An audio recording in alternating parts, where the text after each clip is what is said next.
Hello everyone, I'm Black Marvin and welcome to Jack. Just kidding. Instead of doing a stunt today, I'm going to show you how to use your favorite wavetables inside Harmor. Harmor is not a synth that has been designed to receive wavetables. In that sense, it's not wavetable compatible, but I'm going to show you a way how to use your favorite wavetables and bring them inside Harmor, and not just bring them and get like a noisy, fancy result. We're going to get something that sounds actually close to what a synth that supports wavetable, like Serum, Pigments, Faceplant, Hive 2, name it. So it's going to sound close to one of those synths would. Before diving into this video, don't forget to like this video and subscribe to this channel if you want some more unusual content like wavetables and Harmor, or just sound design content, and if you want to get better. Also, don't forget to check out the Prophecy analog style wavetables by Fractal Sounds. These are the wavetables I use in the video. It's 120 analog style wavetables, and it's available now. And I think that's it. First, let's start by the final results, and then I will show you how to get there inside Harmor. So first, I'm using the Borg Saw number 2 from the Prophecy Wavetables pack. This is a pack of analog style wavetables from Fractal Sounds, and the pack is available right now. It just came out. The link is in the description, and if you get it, well, at the moment where I filmed this video, it's Black Friday time, so you'll probably get a very good discount on it. Still, it's even at full price, it's a very good bargain.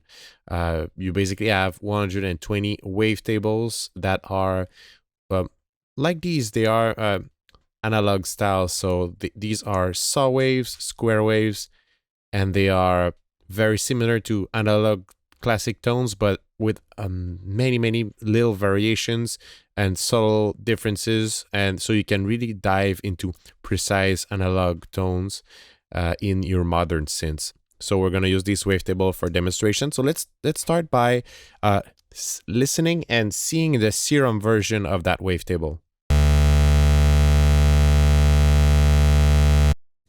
So you can see that, yeah, it sounds like a saw wave, but it's a bit different than a saw wave. And this is the regular Serum saw wave. So yeah, it's almost like in between. There's a bit of a square wave like behavior to it. So very cool. Now let's go inside Harmor. This is the same note being played on Harmor. There's some sort of oscillation here going on, and I cannot pinpoint exactly where it's coming from. You see that the Serum one is more stable, while this one is there's something morphing in it. To be quite frank, I don't know where this is coming from, so if someone knows, let me know. But still, my point is that even we kind of recognize some aspects of the wavetable that we played inside Serum, and as a point of comparison, this is the default saw wave inside Harmor. So that oscillation might be due to the process of, you know, what we're doing to get that wavetable to show up.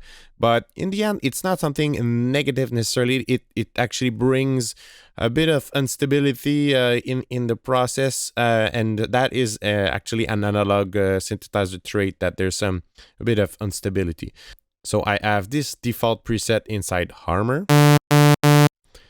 Let's go inside Image, and that's where it's going to happen. We're now going to go here. We're going to take the same wavetable that we worked with. We're going to go here, and this is what is showing up. We're dragging it inside the image of Harmor, and Harmor is re-synthesizing it.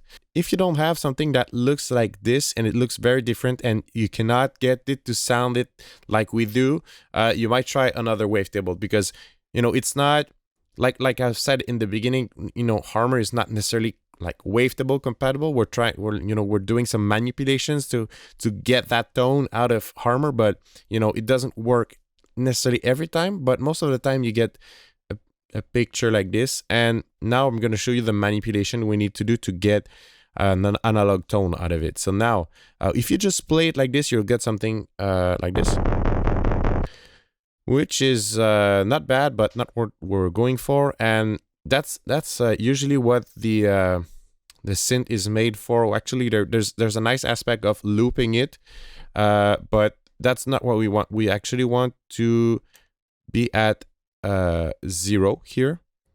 So deadly 0, dead 0. Now we're gonna put the sharp at the middle for now. Looping doesn't matter since we're actually gonna stay still on one position. Let's actually put that smooth at this 0. This is, you know, the smooth and the sharp are no big deal, but definitely the speed is, you need to have it at 0. Scale needs to be at 0 too. I'll show you what it does otherwise, and you that scale here, and also you don't want any mix for that at the moment. And now I'm gonna browse through the image, and this is what we'll get.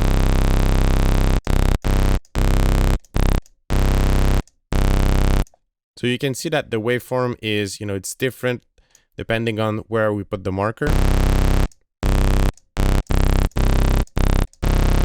That's actually very cool because with one wavetable we can get many variations of it just by, you know, cycling the marker through the image. So we have something, you know, in the realm of saw wave again. It's a bit different than what we had, but actually I really don't mind. It's nice to have just different saw waves and, you know, there's different tones to start to work with. And I would tend to try to save that as a preset so I can work with this one again. Like I've said, in any places in the image, you will get different variations of it, and that makes sense because sometimes the wavetables are different sweeps of the same. Actually, we can go see inside Serum, and you know, yeah, that makes sense. We kind of have like just a little variation inside the wavetable, so that makes sense that we have something like this. And now we can start designing a nice preset that has some sort of analog tone to it instead of the usual saw wave from Harmor, which is cool already. I'm going to show you a second way to import the wavetable inside Harmor, and that's by clicking it right here, and you're going to click on Analyze Single Cycle Waveform, and you're going to pick your wavetable, and you're going to have something like this.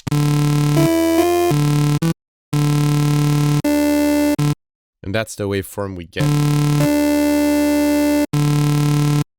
So in this manner, and then what's cool is that you have like the first signal we've done, and you have this one, and there's a mix knob in between.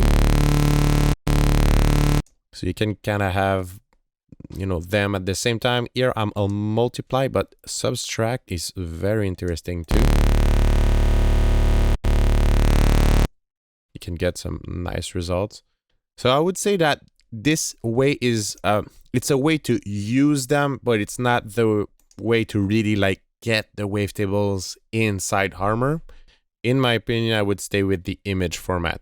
And that's it for this video. I have to be honest, I had Harmor under my nose this whole time. I've been an FL Studio user for more than a decade, actually 15 years. And it's been right there waiting for me to discover it. And now I'm really digging deeper into it. And what a beast of a synth. It's really, really good tool. It is complex, and I can agree that sometimes it's outputting a bit, especially if you're used to like thinking like you're using Serum and you're trying to translate that into Harmor. It can be difficult, but stay tuned on this channel because I'm gonna do some more video on Harmor. I'm gonna show you how to use it because it is definitely worth it. Also, don't forget to check out my community of students if you want to get better, to go deeper, and if you feel you need some one-to-one mentoring, some group lessons, don't forget to check that out. The link is in the description. And until then, I will see you in another exciting video tutorial. See you soon.